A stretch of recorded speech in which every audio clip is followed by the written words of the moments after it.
Og það vill oft gleymast að 40% af höfundaverki Múje inniheldur tónlist og dans.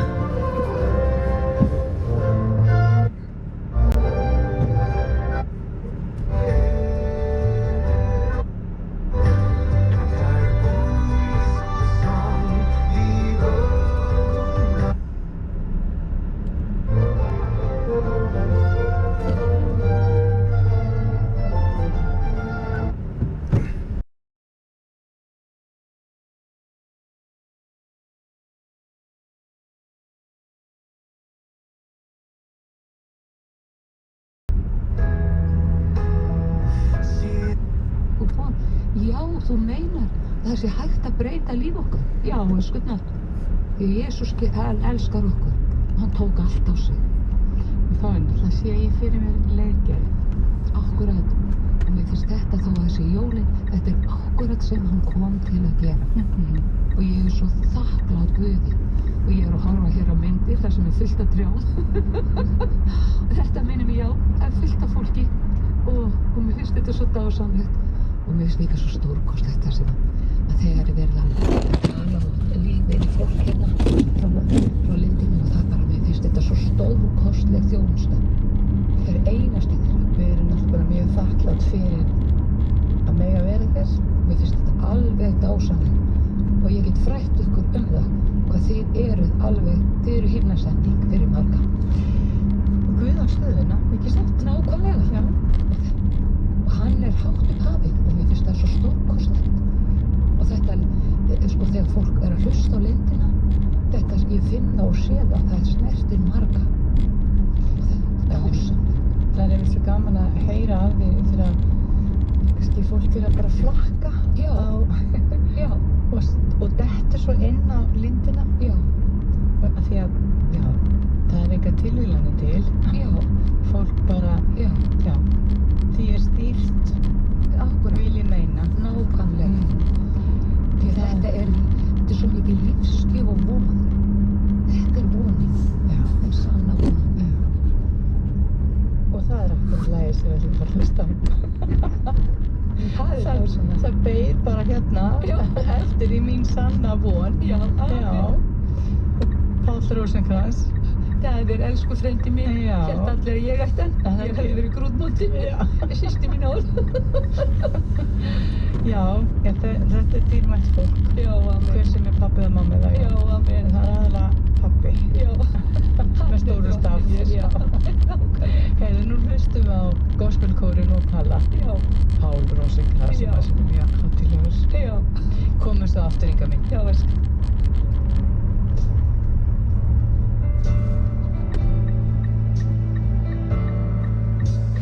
Aðfangadag og jóladag. Gleðileg jól. Vodafone. 1x2, jóladagur er næstbestur. Annar í jólum er langbestur. Potturinn stefnir í 350 milljónir. 1x2, annar í jólum er langbestur.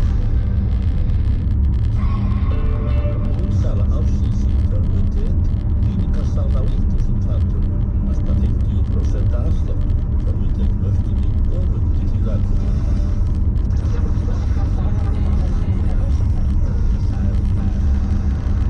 Which moves I like it when she comes to things. And she turns out to... Því fólgin er í honum.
fjórða vegginn þegar hann vísar í hlátur áhorfenda. Gerði Molière þetta oft? Já, hann nefnilega átti það til að má út skilin milli leiksviðs og áhorfenda og gerði til dæmis stolpa grína sjálfum sér. Hann lætur til dæmis Argan segja í ímyndunarleikinni að Molière sé kolruglaður og það var nú lítill missra af honum. Sem í raun smá óhugnanlegt því að svo deyr Molière eftir 4. sýningu á því verki. Hann gerði einnig grína sjálfum sér í öðrum verkum og er það ekki góð leið til að draga athyglina frá því að sumir aðrir séu í skottspennunum. Ertu þá að vísa til þess að Molière sé að ýta við áhorfendum og jafnvel loðið í 14. Á vissan hátt, já. Nema það var náttúrulega ekki hægt nema undir mörgum lögum og annars konar orðræðu. Og ef Molière gerir grína trúgjörni þeirra sem láta gabba sig á loddurum ýmiss konar, þá er það fyrst og fremst til að fræða áhorfendur sína og vara þá við hræsni og ofstæki í ýmsum myndum. Þetta ger hann ekki síst í krafti þeirra lífsýna sem hann aðhyllist og er hjarta franska menningar á 17. öld. Það er hugtakið galanterie eða kurteisi og einnig kallað civilité. Franski bókmenntafræðingurinn Hélène Merlin-Gagement hefur sýnt fram á að kurteisi hafi verið samfélagsleg lausn til að koma aftur á tengslu milli hópa í samfélaginu sem höfðu háð blóðugt borgarastríði meira en öld ef þarna komið við sögu. Þegar Hinrik IV gaf mótmælendur leyfi til þess að iðka trú sín í Frakklandi árið 1598 kvað friðarsáttmálinn á það að fyrri erjur skyldu gleymdar. Því var lögð sérstök rækt við samræðulistina og mannleg tengsl ekki síst í salónunum. Andagift og hnyttni voru í hávegum hafðar og fjallaði vísindi og listir á breiðum grundvelli. Þátttaka kvenna í þessari tengslamenningu voru mikil og mikils virði á sama tíma og valdabaráttu ólgaði í þjóðfélaginu og ekki síst meðal aðalstéttarinnar.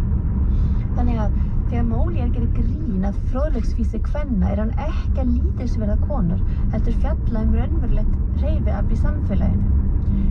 En það kom að því að ströng trúrækni sem fór að tíðkast í Frakklandi upp úr 1640 gerðist eitt helsta viðfangsefni Molière og tók við af umfjöllun hans stöðu kvenna með tilliti til menntunar hjónabands. Og til þess að skilja þessa hlið siðaboðskapar á leikverki Molière er eiginlega nauðsynlegt að verða minni þess að á 17. öld eru trúmál hápólitísk og í því samhengi er Tartuffe eða Lotterinn algjört lykilverk. Í þessu leikriti skýtur Molière föstum skotum á trúarhestni siðaposturanna sem voru svo áberandi á þessum tíma. Þetta tók hann töluverða áhættu því að þessir svokölluðu trúarlegu leiðbeinendur voru áberandi í samfélaginu á þessum tíma enda var leikritið bannað strax eftir frumsýningu 1664. Lottarinn fjallar trúaðan mann sem tekur inn á heimili sitt mann sem virðist vera holdgervingu trúrækninnar og trúarlegu leiðbeinandi. Nema hvað? Sá verður ástfangin af húsfrúnni. Hún hafnar honum en eiginmaður vill ekki trúa neinu illu upp á nýja vin sinn og þá tekur eiginkona til þess bragðs að fela mann sinn undir borði, mjög frægu atriði, þannig að hann sjái tvískinninginn með eigin augum. Það blasti við áhorfendum að Tartuffe kæmi úr röðum þessara trúarlegu leiðbeinanda. Orðræðan var svo sama, búningurinn sá sami. Þegar leikritið var bannað reyndi Molière að draga í land, breytti verkinu og sagði að hann var einungis að skjóta á hræsni, ekki á einlega trú, en það breytti engu. Orðin myndi of mikið á aðferðir trúarlegu leiðbeinandana. Felldu þig. Sjáðu, hérna, skrítu undir. Hvað þá? Svo sjáist hvorki hönd né fótur. En því þá þarna? Ó minn eini, fljótur. Ég sé hann. Nei, bíddu, undir bekkinn. Og byttu síðan fyrir orðasekkin. Hann má ei sjá þig eða í þér heyra. Og eitthvað sem þú vilt ég geri fleira? Nú þorlindi mitt nýtir upp til agna. En að því loknu myndu glaður fagna. Á eftir verð ég undan þig í háttum. En þú mátt ekki kvarta. Finnast fátum að munkur sá sjúkur kvennarhellir. Hér guðreður loks grímu sína fellir. Ég laða fram hans flatteri og funa og fóðra svo á sprekum ástarbruna. Og þar sem allt gert í þína þágu, ég reyna mun að þýðast þessa plágu. Já, alveg þar til þú þá segir stans. opinberast innri maður hans. Þú manst að það þitt að skakka leikinn ef tryllir hann úr hófi ástarveikinn. Leið og nakinn sannleikan þú sérð, þá samstundis þú stöðvar upp á ferð. Úr örmum hans þú átt að frelsa mig leið að hann kemur snöggur, feltu þig. Ég átti víst að eignast með þér stund. Einmitt, ég vildi eiga leynifund. Lokaðu vel, en vittu fyrst hvort nokkur standi þar einn og stundi njóst okkur. Þá get ég núna óttalaus í lund leyft mér að eiga með þér slíkan fund. Já, loksins opnað fæ ég fyrir þér þær fögru kenndir sem ég til þín ber.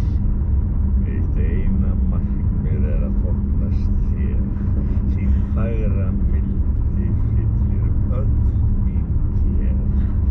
Þó setja verður sál mín fyrir vara og spyr sig, hvert konan nú að fara? Ég held ég hvorki treyst.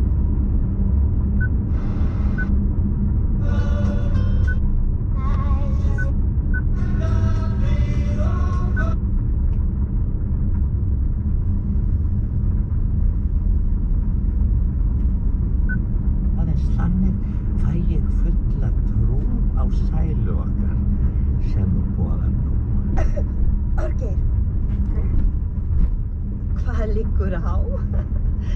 Á hjartað upp að éta í hvelli allt sem kann það best að meta.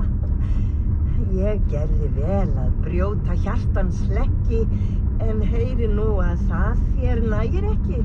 Ég sem á ei elsku þína skilið mun aldrei trúa, ná að brúa bilið á milli veruleiks og ímyndunar fyrir en að kosturinn kær á vörundunar. Hve einstrengingsleg ást þín virðist mér, sem einvaldur strax hún skipa fyrir fer, tekur sér yfir hjörtum vorum vald og segist munu neppa þau í hald.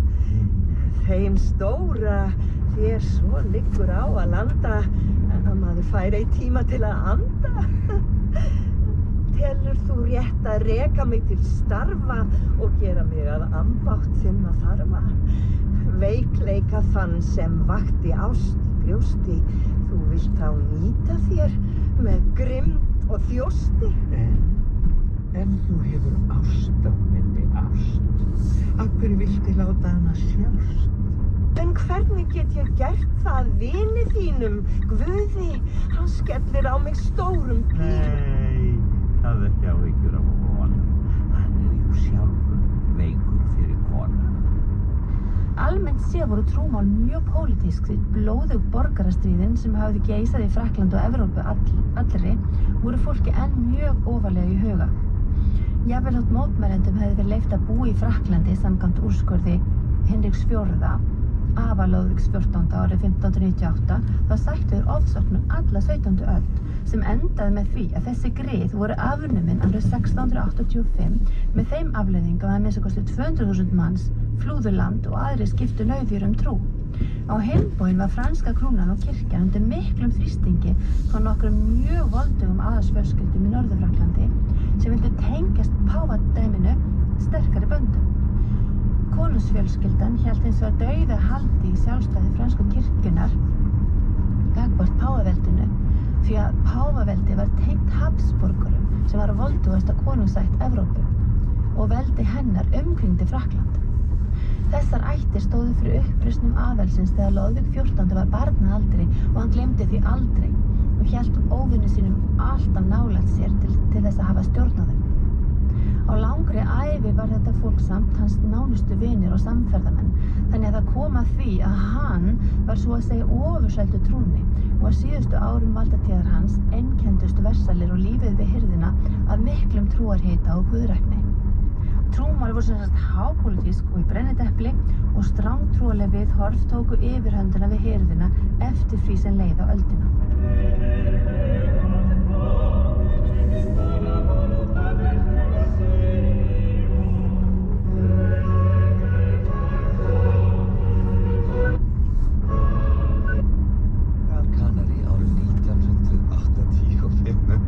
Það hefur sem sagt ekki neitt breyst, fullt af Íslendingum þarna á þessum slóðum núna. En hún var þarna þessi jól og bjóð þar víst leiknum 2 vetur. En hún fékk svo mikla heimþrá þessi jólin 85 og hún fór inn á hótel til að fá að hringja heim. Hún var ekki með neitt síma á sér. En þar eftir hún fyrir gamla íslenska eða eldri íslenska konu að vandraðast. En hún var ein að ferðast og nýorðin ekkjablessunin. Og var við sett bara þarna og var á hótel með mikið og ungu fólki, voru mikið læti og hún vorkenndi henni svo mikið að því hún myndi hann á ömmu sína blessunin. En hún, Guðrún Rósa, endaði þetta aðfangadagskvöld með því að bjóða eldri konunni út að borða og reddaði henni hóteli sem að hefði henni þar sem voru fyrir íslenskir eldri borgarar. Þetta segir hún að hafi bjargað jólunum sínum og konunnar. Þetta nú falleg saga svona frá Kanarí. Spurning hvað við fáum að heyra eftir þessu jóli. Það á að gefa börnum brauð að bíta í á jólunum, gert að ljós og glögg.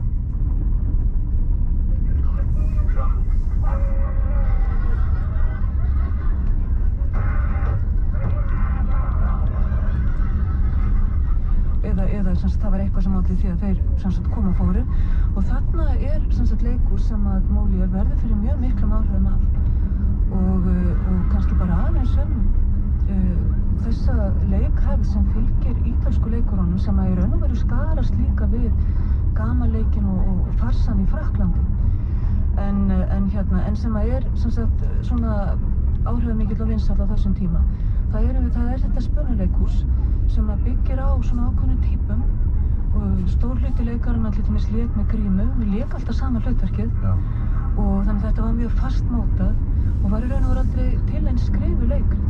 Þetta voru svona spunaverk, það var kannski rissuð upp einhvers konar atburðarás sem var kölluð kanvá en upp í hana var svo fyllt með svona samtalsbrotum sem voru kölluð lazzi og svo var hægt að púsla þeim svona svolítið fram og aftur, færa þau til og þetta er eitthvað sem leikararnir kunnu, tileinkuðu sér smátt og smátt í sínu starfi þannig að þetta var kannski ekki frumlegasta leikhúsið en þetta var mjög skemmtilegt, ofsalega líflegt og naut mikilla vinsælda og þetta er samsagt leikhús sem Molière kynnist vel og til dæmis vegna þess að eftir að hann er samsagt í þessu mikla leikferðalagi sínu út á landsbyggðinni í þessi 12-13 ár og hittur auðvitað alls konar.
Við vitum ekkert hvort að alþjóðan var nokkuð endilega á þessum sýningum en aðallinn mætir og borgararnir og efri borgar og svona betri borgarar mæta í leikhús og við sjáum það til dæmis bara þegar við skoðum þessa leikhússali að sætin eða stæðin að því að margir stóðu að voru misdýr, dýrustu sætin voru upp á sviðinu þar satt allra fínasta fólkið og truflaði oft mikið leiksýninguna, mætti seint og greip inn í og stundum fór fólk oft á sýningar þá kunni það alveg heilu tilsvörum og lét í sér heyra og svo framvegis þannig að þetta voru ofsalega lifandi staðir og hérna það ríkti ekki þessi mikla þögn sem að einkennir svona staða þessum toga í dag.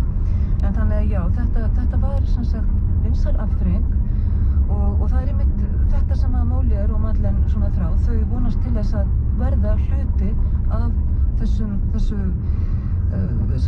þessu menningarlífi og þeim tekst það í svona 1 ár en svo sem sagt hérna fer það í lútum þúfur.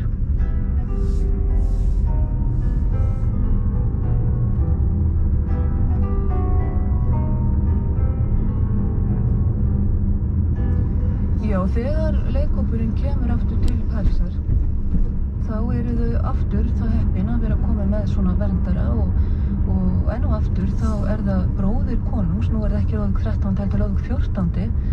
Philippus af Orléans sem verndari hópsins, þetta eins og maður kallaði Monsieur, það var herran, það var semst yngri bróðir konungs og þannig að þetta byrjar afskaplega vel þannig séð, sko þeim boðið að leika í nýbyggðu setri eða höll hans en það gekk nú ekkert allt upp þannig séð, sko, þau fengu nú ekki þessa greiðslu, þennan fjárhagslega stuðning sem þau áttu að fá en hvað það, þá byrja þau að leika og þau leika fyrir konunginn í Louvre-höllinni og það fyrsta sem þau leika sem sagt þarna það verið að setja upp sýningu með 2 verkum og þetta árið 1658 og annað verkið harmleikur eftir Pierre Corneille sem var svona aðalstjarnan í leikhúsheiminum á þessum tíma og síðan leikinn Farsi sem hét Ástfangni læknirinn. Þetta var mjög algengt á þessum tíma að 2 leikrit allavega voru leikinn saman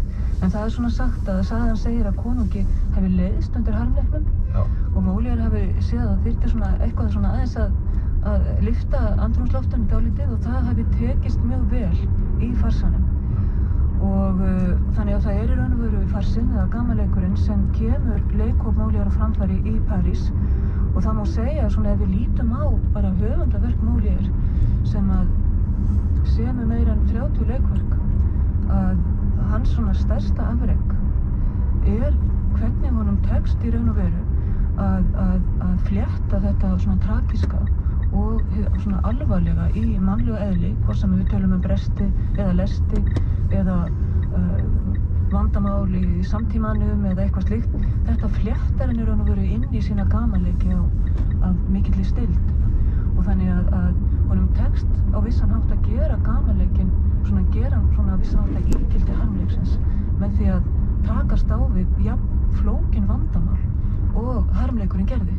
Farsinn og gamanleikurinn var svolítið þekktur fyrir það að vera svona léttúður, þetta rist ekki djúpt og það var svona meira verið að gera grín bara svona lægri stéttum og meðan harmleikurinn fjallaði meir konunga og aðalsfólk og svo framvegis en í raun og veru það sem Molière gerir að flétta þetta saman, hann fer allavega í sumum verkum sínum þá tekst hann á við bara samtíma sinn og hikar ekkert við það að draga inn í verkið fólk af hægri stéttum. Nei, Þegar sem sagt Molière hefur sýnt þennan gamanleik og sem heppnar svona vel í Louvre-höllinni að þá býður hann sér að bara það að sigra svolítið heiminn í París og hann semur gamanleik sem heitir Les Précieux Ridicules sem var þýtt á íslensku sem Brottlóðnar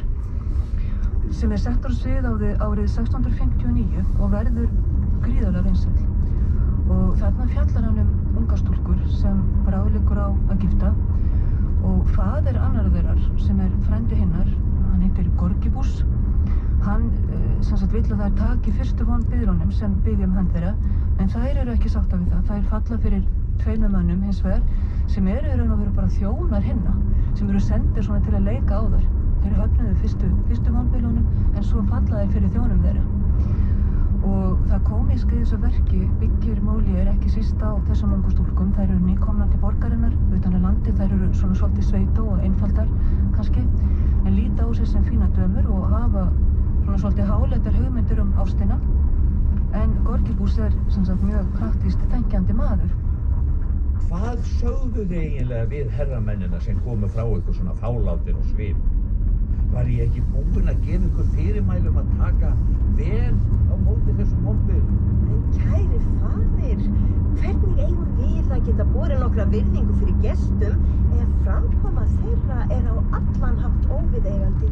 Og hvernig á vel gefin stúlka að geta afborið svona menn? Nú, hvað var athugavert við það? Þeir kunna ekki að stíga í vænginn við unga stúlku. Hvernig dettur þeim í hug að byrja á því að tala hjónaband? Og á hverju viltu að þið byrji? Viltu kannski að þið stingi upp á óvígðri sambúð? Ættu þið ekki báðar að hrósa happi yfir þessum þreifingum? Já, auðvitað ég líka.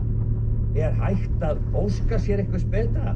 Og er ekki þetta heilaga hjónaband sem þau sækjast eftir til marks einlægan ásetning? Kæri faðir, þú talar eins og versti smáborgari og ég blygðast mín fyrir þennan málflutning. Þú ættir að biðja einhvern að kenna þér betri mannasiði. Ég ætti nú ekki annað eftir en að fara að læra einhverjar hundakúnstir. Ég segi enn og aftur að hjónabandið rammheilagt og það vel við hæfi að hefja samtal með því að koma sér beint að efninu. Hjálpi mér! Ef allir væri eins og þú, þá væru skáldsögur varla til. Hvað áttu við? Kæri faðir, við frænkurnar erum sammála að hjónabandið hljóti alltaf að vera endapunktur í röð margra annarra óvæntra atburða. Eigi okkur að falla elskuginn vel í geð, verður hann að geta tjáð tilfinningar sínar með fögrum orðum og túlkað í senn ást, blíðu og þrá og allur hans ásetningur þarf að vera réttur og reglum samkvæmt. En við sjáum